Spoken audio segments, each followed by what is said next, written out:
A lot of heavy-duty Synchronicity lately. I was just in Ross, and these two girls came in, these two young girls, asking if they had piggy banks there. They don't. I thought about telling them, nah, they don't have any here, but then I knew I wouldn't be able to help myself explaining why they're so rare these days. But a few mornings ago on poll, they had put it together, and it was just so funny. I saved some screenshots from it. Yeah, basically the idea is Jews can't touch pigs. They're not kosher. So you could hide your money in the bank and they wouldn't be able to touch it in the piggy bank. There's a lot of stuff like that have come down through the ages, which the meaning of which has been obfuscated or just erased to a large degree. And they're really serious about that stuff too. I had a friend that was working for some Orthodox ones in New York City. They would call him just to do like kind of odd jobs for them, like moving and other like kind of, around the house type stuff. The first time he worked for them, he said he was in a room by himself, and on the table was a stack of money. And he's like, I'm not touching that, because it's like it's a trap, right? And it was. They were filming him, and then they after that they were like, yeah, that's great. We know we can trust you. Blah blah blah. This and that. The one thing they said is like when you're working, you have to take the crucifix off. He had a crucifix on, like a gold one, kind of like the one I wear. And he's like, yeah, no problem. I'll take that off. And he picked up some interesting stuff from them about the way they feel about things. These are all secondhand stories from him to me to you, though. So I mean, I don't know how much weight they would hold, but pretty interesting stuff. One day, one of the women in the household was apologizing for something. She's like, "Oh, I'm sorry, I didn't leave this out." And he's like, "Oh, it's okay." And he put his hand on her arm, and it was like in Star Trek when the fucking red alert comes on. Red alert, and everybody starts scrambling. Yeah, she started crying, and he's like, "What? What?" And they're like, "No." She was taken and had to be quarantined for like fucking 30 days or something crazy, where she had to be kept in a separate room.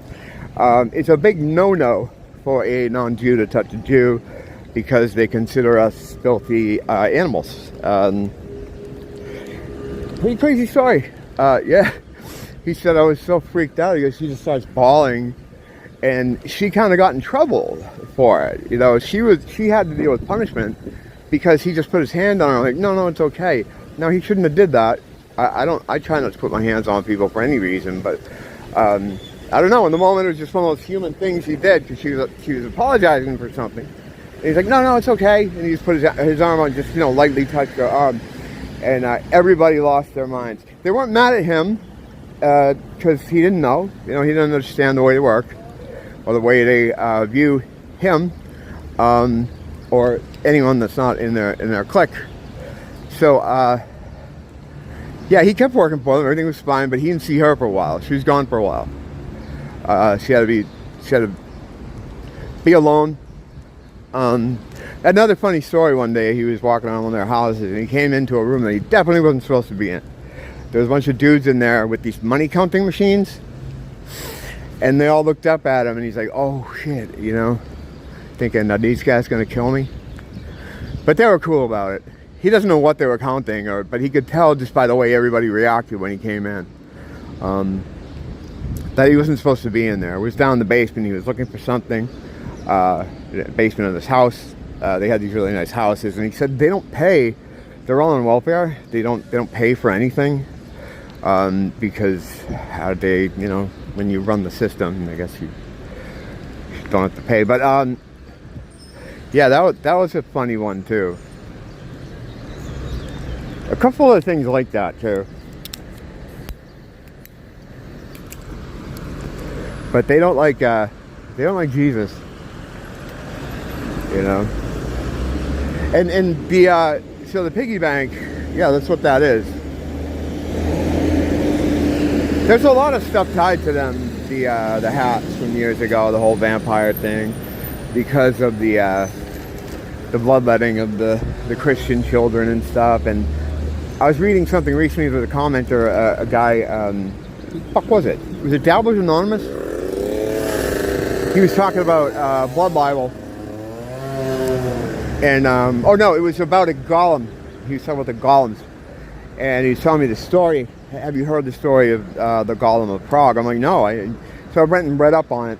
And all these kind of stories, they always start with, they have to talk about the Blood Bible for some of the situations, but they always put it in the past tense. They used to, or years ago it was believed, or it was, you know, they were accused of.